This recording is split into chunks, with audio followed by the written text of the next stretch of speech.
Bwana. Angalia hii habari. Wakati Asa mfalme wa Kushi amepanga majeshi yana vikosi vingi vikubwa, elfu na maelfu wamejipanga kupigana na Asa mfalme wa Yuda, kumshambulia mtoto wa Mungu. Lakini Asa anasema, Bwana, angalia aina ya maombi haya. Haya maombi si maombi ya kawaida, ni maombi ya kutaka msaada wa Bwana juu ya vita inayomkabili. Haleluya, watakatifu wa Bwana. Jina la Bwana libarikiwe sana. Asa anasema, wewe ni Mungu, hakuna wa kufanana na wewe, hakuna wa kulingana na wewe. Wewe ndiwe peke yako na uwezo ukatusaidia kati ya mimi mnyonge nisiye na nguvu na hii jamii kubwa inayoonekana ina nguvu. Alafu anaendelea, kuna neno pale anasema, asikushinde mwanadamu. Haleluya. Sema, asikushinde mwanadamu. Asikushinde. Mwambie Mungu, hili ni neno la kivita. Yaani unamgombanisha Mungu na huyo adui yako. Haleluya. Huyo adui anainuka, mgombanishe kwa neno la namna hii. Mwambie Mungu asikushinde huyu. Mwambie Mungu lisikushinde tatizo hili. Sasa Bwana, kwani yuko tayari kushindwa? Mungu wetu hayuko tayari kushindwa. Asa alipoomba maombi ya namna hiyo, Biblia inasema Mungu akawapiga wale Wakushi, akawashambulia, akawapiga, wakakimbia. Usiku wa leo lazima tushambulie chochote kinachoinuka kuua kesho zetu, kushambulia maisha yetu, kukwamisha kesho zetu zisitimie kama alivyopanga Bwana. Lazima tushughulike nacho. Haleluya. Usiku huu ni mzuri. Hebu jipanguse uso wako, mtu wa Mungu, namna hii kama shujaa wa Bwana. Shujaa halali. Jipanguse tena namna hii.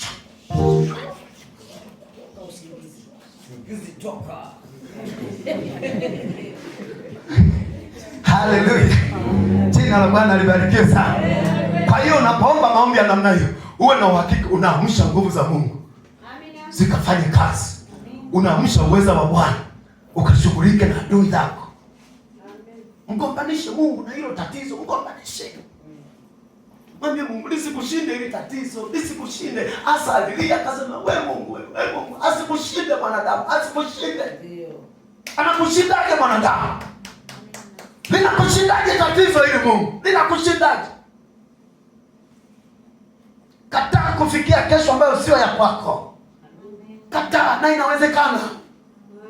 Jina la Bwana libarikiwe sana. Ziko roho chafu zinaua, zinaharibu kesho, zipo. Watu wamezikwa maisha yao, watu wamefungwa, watu wamezuiwa, wanakwamishwa, wanacheleweshwa. Usije ukafikiri hizi roho hazifanye kazi. Zinafanya kazi mpaka zipate mtu anayepangua. Haleluya, watu wa Bwana. Amen. Jambo la tatu, maombi ya vita yanamfanya Mungu asinyamaze. Yanamfanya Mungu asinyamaze. Achilia mbali tu na kuamsha zile nguvu zake, lakini maombi ya vita yanamfanya Mungu asinyamaze, asikae kimya. Haleluya. Angalia, ngoja nikuonyeshe neno la Bwana katika kile kitabu cha Isaya, ile sura ya 62.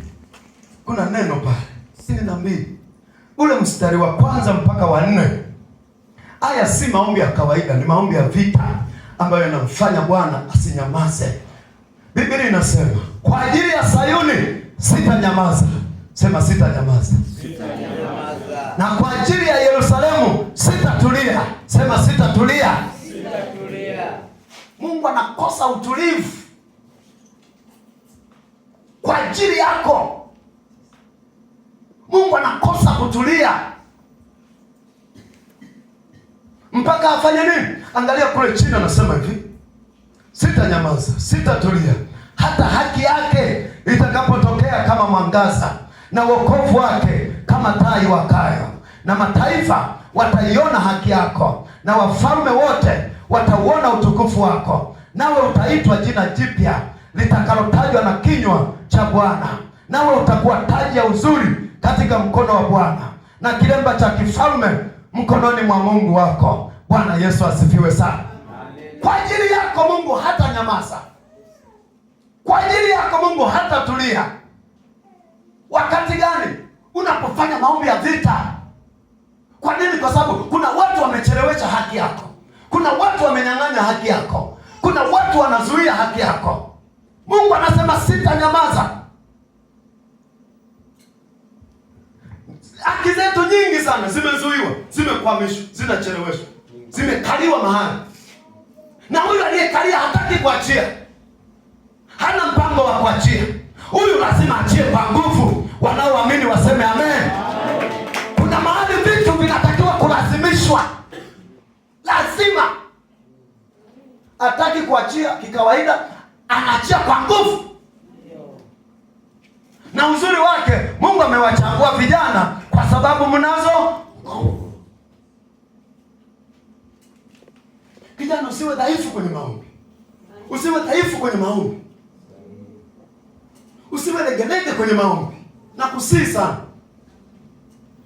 usiwe mnyonge kwenye maombi, usiwe unajivuta nyuma inapofika ishu ya maombi, usiwe unajivuta nyuma.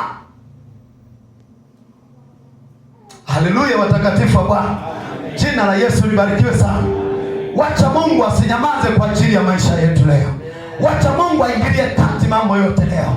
Hii vita lazima ipigwe, na tutapata ushindi kwa jina la Yesu aliye hai. Angalia mistari hii, uone jinsi ambavyo kuna maeneo machache ambayo nataka tuyalenge hapa. Mara nyingi sana adui anatumia nira, maeneo ya kushughulikia. Tutakapokuwa tunaenda maeneo ya kushughulikia, shetani mara nyingi anatumia nira, anatumia kamba, anatumia maneno, anatumia vifungo. Hivi vitu vinafanya kazi kwenye ulimwengu wa roho hujapata kuona.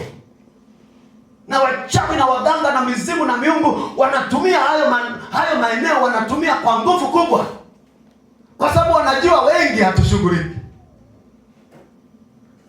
Haleluya, watu wa Bwana. Amen. Nira ikishafunga na mtu, ikafunga shingo ya mtu, kutoka inakuwa si rahisi. Ni mpaka sharti moja hiyo nira ivunjwe. Haleluya. Ukisoma kwenye kile kitabu cha Isaya sura ya 10 ule mstari wa 27, ngoja nikuonyeshe.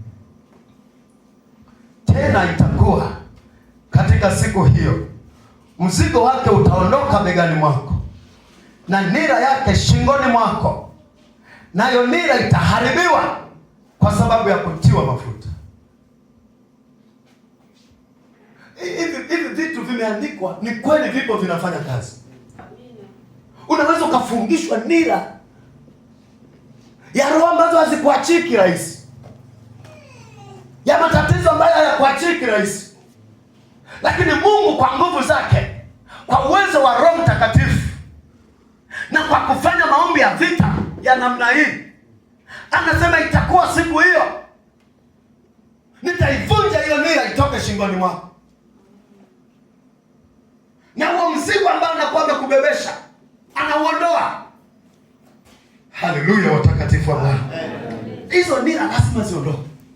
Kuna watu wanashambuliwa na mambo ya ukoo, kuna watu wanashambuliwa na mambo ya familia. Usije ukafikiri hayapo, yapo na anafanya kazi. Tunapopata nafasi ya namna hii, lazima hivyo vitu tuvishughulikie. Jina la Bwana libarikiwe sana. Haleluya, watakatifu wa Bwana.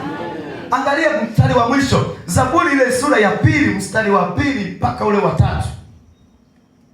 Wafalme wa dunia wanajipanga na wakuu wanafanya shauri pamoja juu ya Bwana na juu ya masihi wake, na tuvipasue vifungo vyao na kuzitupia mbali nasi kamba zao.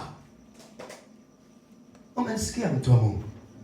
Wakuu wa dunia hii, kumbuka kushindana kwetu ni juu ya falme na mamlaka. Wameweka misingi, wameweka mizizi. Tunapita pagumu kwa sababu ya hizi roho, kwa sababu ya hizi falme. Zimetengeneza mazingira magumu kwetu kimaisha, zimetengeneza mazingira magumu. kuifikia kesho inakuwa ni shida sana. Anasema wamefanya shauri, wamekusanyika kwa ajili ya Mungu, lakini pia na kwa ajili ya masihi wake. Sasa cha kufanya anasema hivi, mstari wa 3, na tuvipasue vifungo vyao. Kila kifungo kilichomfunga mtu lazima kipasuliwe. Walio tayari waseme amen. Amen. Kila kifungo kinachomfunga mtu lazima kipasuliwe. Alafu anasema tena pale, na kuzitupia mbali nasi kamba zao. Siko kamba wanatumia kufunga.